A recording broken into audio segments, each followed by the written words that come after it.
ಎರಡು ಪ್ರತ್ಯೇಕ ಪ್ರಕರಣಗಳಲ್ಲಿ ಮನೆಕಳವು ಮಾಡಿದ್ದ 3 ಆರೋಪಿಗಳನ್ನು ಬಂಧಿಸುವಲ್ಲಿ ನಂದಿನಿ ಲೇಔಟ್ ಪೊಲೀಸ್ ಠಾಣೆಯ ಪೊಲೀಸರು ಯಶಸ್ವಿಯಾಗಿದ್ದಾರೆ.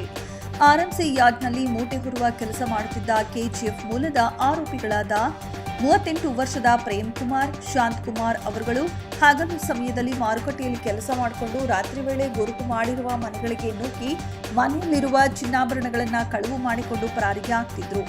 ಮತ್ತೊಂದು ಪ್ರಕರಣದಲ್ಲೂ ಹಾಗೆಯೇ 29 ವರ್ಷದ ನವೀನ್ ಕುಮಾರ್ ಮನೆಗಳವು ಮಾಡಿ ಚಿನ್ನಾಭರಣಗಳನ್ನು ಕಳವು ಮಾಡುತ್ತಿದ್ದ. ಈ ಸಂಬಂಧ ಸಂತ್ರಸ್ತ ನಿವಾಸಿಗಳು ನಂದಿನಿ ಲೇಔಟ್ ಪೊಲೀಸ್ ಠಾಣೆಯಲ್ಲಿ ದೂರನ್ನ ನೀಡುತ್ತಾರೆ. ಪ್ರಕರಣವನ್ನ ದಾಖಲಿಸಿಕೊಂಡ ಇನ್ಸ್ಪೆಕ್ಟರ್ ಗಣಪತಿ ಅವರು ಆರೋಪಿಗಳ ಬಂಧನಕ್ಕೆ ತಂಡವೊಂದನ್ನು ರಚಿಸಿ ತನಿಖೆಗೆ ಇಳಿಸುತ್ತಾರೆ.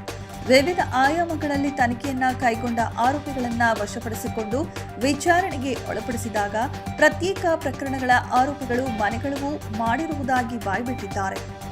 3 ಆರೋಪಿಗಳ ಬಂಧನದಿಂದ 24,60,60,000 ರೂಪಾಯಿ ಮೌಲ್ಯದ 166 ಗ್ರಾಂ ಚಿನ್ನಾಭರಣ, 480 ಗ್ರಾಂ ಬೆಳ್ಳಿ ವಸ್ತುಗಳನ್ನು ನಂದಿನಿ ಲೇಔಟ್ ಪೊಲೀಸ್ ಠಾಣೆಯ ಪೊಲೀಸರು ವಶಕ್ಕೆ ಪಡೆದುಕೊಂಡಿದ್ದಾರೆ.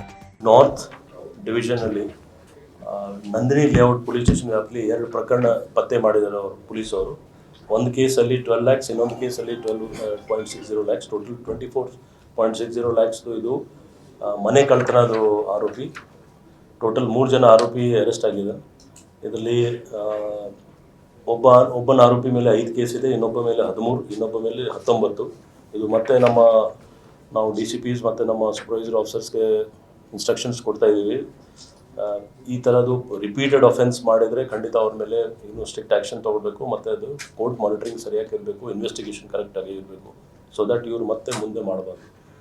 ಈ 2 ಪ್ರಕರಣಗಳ ಕಾರ್ಯಾಚರಣೆಯನ್ನ ಬೆಂಗಳೂರು ನಗರ ಉತ್ತರ ವಿಭಾಗದ DCP BS ನೇಮೇಗೌಡ IPS ಅವರ ನಿರ್ದೇಶನದಂತೆ ಯಶವಂತಪುರ ಉಪವಿಭಾಗದ ACP ಮೇರಿ ಶೈಲಜಾ ಅವರ ಮಾರ್ಗದರ್ಶನದಲ್ಲಿ ನಂದಿನಿ ಲೇಔಟ್ ಪೊಲೀಸ್ ಠಾಣೆಯ ಪೊಲೀಸ್ ಇನ್ಸ್ಪೆಕ್ಟರ್ ಗಣಪತಿ ಅವರ ನೇತೃತ್ವದಲ್ಲಿ PSI ಹೊನ್ನೇಶ್ ಕುಮಾರ್, ಸಿಬ್ಬಂದಿಗಳಾದ ಶಿವಪ್ರಕಾಶ್, ಪ್ರಕಾಶ್ ನಾಯಕ್, ಮಹಾದೇವ್, ಬಸವಲಿಂಗಯ್ಯ, ಹಾಜಿ ಮಸ್ತಾನ್, ಶಮತ್ ಅವರುಗಳ ತಂಡ ಆರೋಪಿಗಳನ್ನ ಪತ್ತೆ ಹಚ್ಚಿ ಬಂಧಿಸುವಲ್ಲಿ ಯಶಸ್ವಿಯಾಗಿದ್ದಾರೆ.